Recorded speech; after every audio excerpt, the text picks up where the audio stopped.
Welcome back to the Crochet Credits. So, as my friends at Yarnspirations.com, I'm your host Mikey. Today is the Griddle stitch. This is the most used stitch of clothing that I have seen on Yarnspirations.com. It is a combination of two stitches of single crochet and double crochet used in tandem. I'm going to show you what this is. It is a multiple of 2 plus 1. So if you would like to do this pattern, just chain in multiples of 2 and then just add 1 to the other chain, to the chain. It is consisting of just the same row back and forth. Now sometimes on Yarnspirations.com they may have you start with a double crochet and then a single. Sometimes it's single crochet and then a double, and sometimes both sides are bothly balanced. So I'm going to demonstrate that for you today.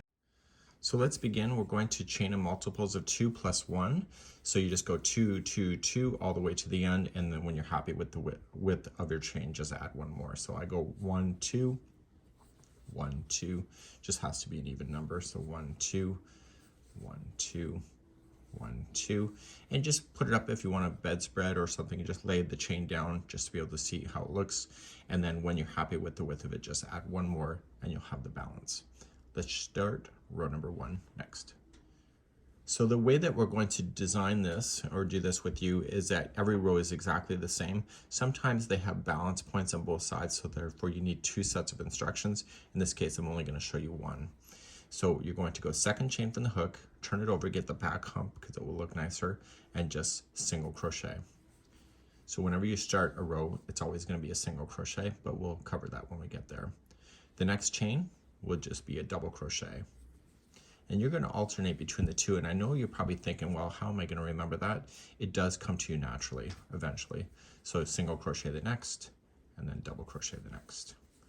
And you keep doing this, and you're going to see that it's just going to be up and down motion, but it's going to be the next row that you're going to start seeing the texture happen.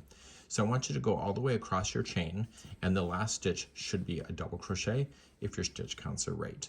So I'll see you at the end of the chain in just a moment.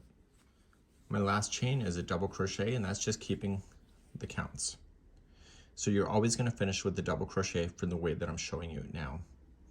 You're going to turn your work, and what we're going to do then is that you see that there's already texture going on. That's because the single crochet is forcing that double crochet to squat down. So because we finished with the double crochet, the first stitch up to start, you're going to chain 1 will be a single crochet. So then the next stitch has to be, yes, that's right, a double crochet. So you're still alternating between the two. Let me show you a little tip to keep it easier in your brain. See how this has a lot more material underneath it? That's a double crochet. So we have to put in a single crochet over there. And do you see how there's not a lot of material underneath this one? That's a single crochet, so it has to be a double that will sit over it. So these stitches are going opposite to what is below. So this has to be a single, and the next one has to be a double. So if you can physically look at your stitches and be able to tell which is which, it might make your life a lot easier, but you can still just keep in your sequence and still get it right.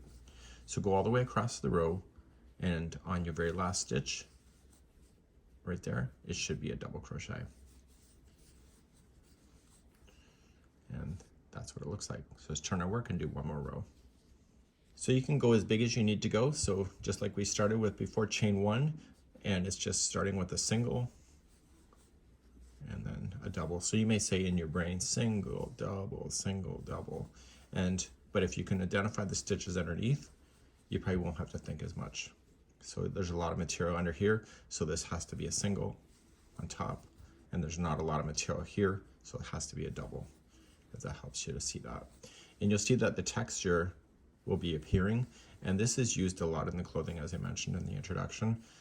You'll see this a lot on Yarnspirations for most of their clothing because it actually does look good in crochet, and it takes away from the lines that typically would look like train tracks with crochet, and it does a really great texture, as you see, on both sides. So this is the griddle stitch.